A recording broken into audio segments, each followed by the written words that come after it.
Selamat pagi, selamat datang di mata kuliah Kependudukan dan Pembangunan KPM 220. Pokok bahasan ini merupakan bagian kedua dari kuliah mengenai teknik-teknik demografi.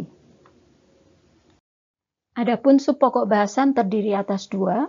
Pertama, komposisi penduduk menurut umur dan jenis kelamin. Kedua, rasio beban tanggungan. Pada bagian pertama akan dijelaskan mengenai pencatatan umur dan kesalahan pencatatan umur dalam sensus penduduk, serta menggambar dan menganalisa piramida penduduk.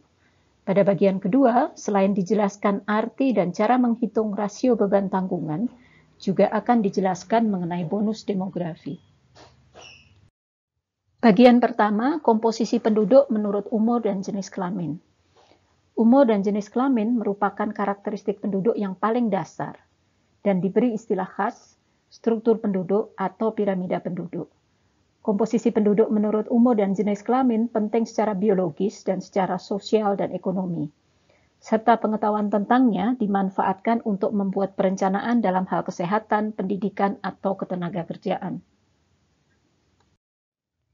Perbedaan angka rasio jenis kelamin menurut umur di suatu daerah dipengaruhi oleh tingkat kematian, migrasi neto, dan peperangan. Oleh tingkat kematian karena secara normal perempuan hidup lebih lama dibanding laki-laki dan kematian bayi laki-laki lebih besar dibanding bayi perempuan. Oleh migrasi karena migrasi cenderung selektif terhadap penduduk usia kerja, laki-laki dan juga perempuan, serta berpengaruh secara berbeda di daerah asal atau daerah pengirim migran dan di daerah tujuan atau daerah penerima migran. Oleh peperangan karena umumnya kematian akibat perang terjadi pada penduduk laki-laki usia muda. Bagaimana menuliskan kelompok umur? Ada kesepakatan bahwa penulisan kelompok umur dilakukan dengan interval 5 tahun yaitu 0-4, 5-9, 10-14, dan seterusnya hingga 70-74 dan 75+. Ini artinya penduduk dikelompokkan dalam kohor kelahiran yang sama, misalnya kohor 1990, 1991, 1992, 1993, dan 1994, dan digabung menjadi kohor 1990 hingga 1994 karena interval 5 tahun. Berdasar kesepakatan juga dilakukan pembulatan umur sesuai ulang tahun terakhir. Beberapa kesalahan pencatatan umur yang mungkin terjadi dapat disebabkan oleh pertama, adanya pilihan angka atau digit preference yaitu 0 dan 5. Kedua, pengakuan perorangan di mana golongan remaja mengaku lebih tua dan yang tua mengaku lebih muda. Ketiga, penaksiran umur oleh pencatat karena ciri-ciri tertentu dari responden.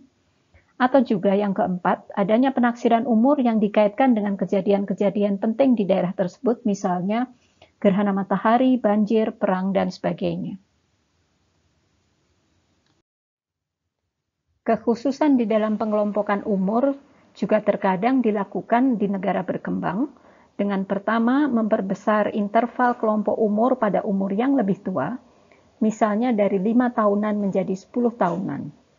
Kedua, pengelompokan pada umur di bawah 5 tahun karena kebutuhan khusus di bidang kesehatan menjadi bayi, usia 0-1 tahun, batita hingga 3 tahun, balita hingga 5 tahun, dan seterusnya. Dan yang ketiga, pengelompokan berdasarkan produktivitas atau usia kerja menjadi usia tidak produktif muda 0-14 tahun, usia produktif 15-64 tahun, dan usia tidak produktif lanjut di atas 65 tahun. Dengan demikian, komposisi umur akan sangat tergantung dan sekaligus memberi gambaran atas proses demografi yang terjadi. Misalnya, apabila angka kelahiran tinggi, maka terjadi struktur umur muda. Jika angka kematian tinggi, misalnya akibat perang, maka akan menurunkan jumlah penduduk, terutama laki-laki yang ada. Jika migrasi masuk tinggi, maka kelompok umur tertentu akan menjadi besar. Komposisi penduduk menurut umur dan jenis kelamin ini biasanya digambarkan dalam suatu piramida. Bagaimana menggambar dan menganalisa piramida penduduk? Piramida penduduk menggambarkan dalam grafik batang komposisi penduduk menurut umur dan jenis kelamin. Sumbu horizontal menunjukkan jumlah atau persentase perempuan dan laki-laki dalam setiap kelompok umur. Kelompok umur ini ditunjukkan pada sumbu vertikal. Sebagai kesepakatan ditetapkan penduduk laki-laki di sisi kiri, sedangkan penduduk perempuan di sisi kanan. Piramida penduduk dapat tersusun dari angka mutlak atau angka persentase. Dalam angka persentase, jumlah semua kelompok umur laki-laki dan perempuan sama dengan 100% penduduk. Piramida dapat menunjukkan data umur tunggal atau dalam kelompok umur 5 atau 10 tahunan. Pada piramida penduduk, kohor baru dilahirkan dan muncul di dasar piramida, sementara kohor di atasnya pindah ke atas. Adapun langkah-langkah menggambar piramida penduduk adalah: pertama, data penduduk menurut kelompok umur dan jenis kelamin ditulis ketikkan dalam file Excel. Kedua, jika Anda membuat piramida persentase, buat persentase semua angka ke total penduduk. Ketiga, beri angka negatif pada kelompok penduduk laki-laki. Dan keempat, buat grafik sesuai petunjuk dari program Excel. Latihan untuk membuat piramida penduduk akan dilakukan pada jam praktikum. Piramida penduduk dapat disajikan sebagai grafik tunggal ataupun sebagai grafik ganda dari suatu wilayah pada beberapa tahun berbeda dengan teknik superimpose atau ditumpangkan, sebagaimana dicontohkan di kanan pada gambar piramida penduduk Jepang tahun 1903, 1950, dan 2000. Secara umum ada 3 tipe piramida, yaitu ekspansif, konstriktif, dan stasioner. Piramida ekspansif menunjukkan pertumbuhan penduduk yang cepat di suatu wilayah yang mengakibatkan persentase penduduk usia muda yang besar. Piramida konstriktif menunjukkan pertumbuhan penduduk yang melambat dengan proporsi kelompok umur muda yang mengecil. Piramida stasioner menunjukkan secara kasar jumlah penduduk yang sama pada seluruh kelompok umur, mencirikan pertumbuhan nol atau penurunan populasi. Bentuk piramida dapat disejajarkan dengan transisi demografi yang dialami suatu masyarakat. Pada tahap pertama transisi demografi, piramida penduduk dicirikan bagian dasar yang lebar dan segitiga menciut ke atas akibat kelahiran dan kematian yang tinggi. Pada tahap kedua, bagian tengah piramida penduduk menjadi lebar atau buncit dengan dasar yang telah berkurang kelebarannya. Ini berlanjut pada tahap ketiga, menjadi bentuk serupa tungku atau botol saat kelahiran menurun dan kematian rendah. Pada tahap keempat transisi demografi, kelahiran dan kematian rendah ditunjukkan oleh bentuk piramida stasioner yang dapat berlanjut menjadi bentuk piramida terbalik. Bentuk piramida penduduk yang berbeda dengan demikian menggambarkan dinamika kependudukan yang berbeda pula.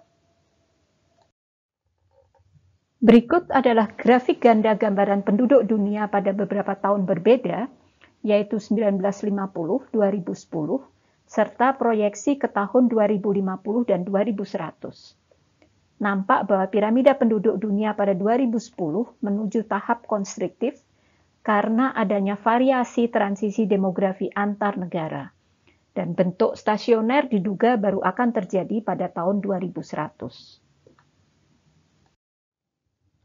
Apabila diperbandingkan bentuk piramida penduduk negara maju dengan negara berkembang, nampak bahwa piramida penduduk negara maju sudah mencapai tahap stasioner dengan jumlah penduduk yang semakin kecil. Sedangkan piramida penduduk negara berkembang umumnya menuju tahap konstriktif dengan jumlah penduduk yang sangat besar. Perubahan piramida penduduk negara maju antara lain diwakili oleh penduduk Jepang yang telah melewati fase transisi demografi.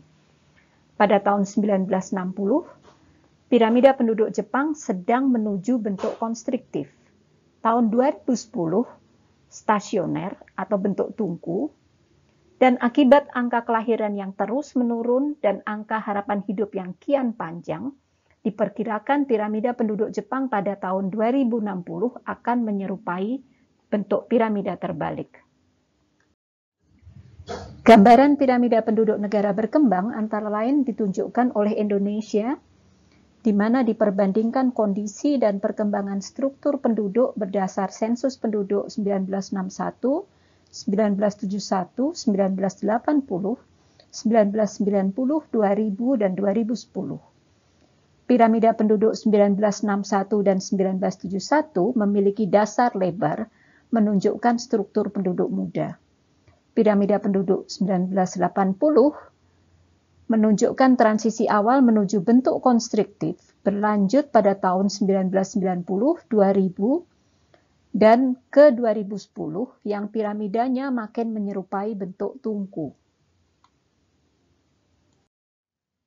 Dari gambaran piramida penduduk Indonesia dan Jepang yang dikemukakan tadi, bisa disimpulkan bahwa struktur umur penduduk Indonesia tahun 2010 mirip Jepang tahun 1950, di mana sekitar 29% penduduk berada pada usia muda di bawah 15 tahun, 66% penduduk pada usia produktif 15-64 tahun, dan 5% penduduk pada usia 65 tahun dan lebih.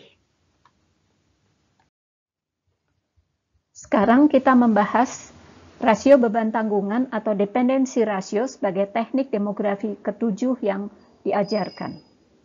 Rasio beban tanggungan mengacu pada suatu nilai yang menunjukkan seberapa banyak penduduk produktif, yaitu usia 15-64 tahun, menanggung penduduk yang tidak produktif, yaitu usia kurang dari 15 tahun, serta 65 tahun dan lebih. Terdapat 3 jenis rasio beban tanggungan, yaitu rasio beban tanggungan penduduk muda, rasio beban tanggungan penduduk tua, dan rasio beban tanggungan total dengan perhitungan sebagaimana dikemukakan di slide berikut ini. Rasio beban tanggungan muda menghitung jumlah penduduk tidak produktif muda per 100 penduduk produktif. Rasio beban tanggungan tua menghitung jumlah penduduk tidak produktif lanjut per 100 penduduk produktif. Sedangkan rasio beban tanggungan total menghitung jumlah penduduk tidak produktif muda ditambah penduduk tidak produktif lanjut per 100 penduduk produktif. Dengan menghitung ini, maka gambaran yang diperoleh adalah semakin tinggi angka beban ketergantungan, semakin besar beban yang harus ditanggung penduduk usia produktif untuk membiayai penduduk usia tidak produktif. Sebaliknya, semakin rendah angka beban ketergantungan, semakin kecil pula beban penduduk usia produktif yang menanggung penduduk usia non-produktif. Pergeseran komposisi penduduk dan rasio beban tanggungan di Indonesia antara tahun 1971 ke 2010 dikemukakan pada tabel berikut. Dalam kurun waktu 41 tahun tersebut, terjadi penurunan signifikan persentase penduduk usia muda dari 44% menjadi 28,9%, peningkatan penduduk usia produktif dari 53% menjadi 66,1%, serta peningkatan perlahan persentase penduduk usia tua. Akibat perbandingan persentase penduduk usia muda, usia produktif, dan penduduk usia tua tersebut nampak pada penurunan rasio beban tanggungan yang signifikan dari 88,7 menjadi 51,3. Penghitungan rasio beban tanggungan ini erat kaitannya dengan suatu fenomena yang banyak dibahas, yaitu bonus demografi. Bonus demografi adalah bonus atau peluang yang dinikmati suatu negara sebagai akibat dari besarnya proporsi penduduk produktif, yaitu rentang usia 15-64 tahun dalam evolusi kependudukan yang dialaminya.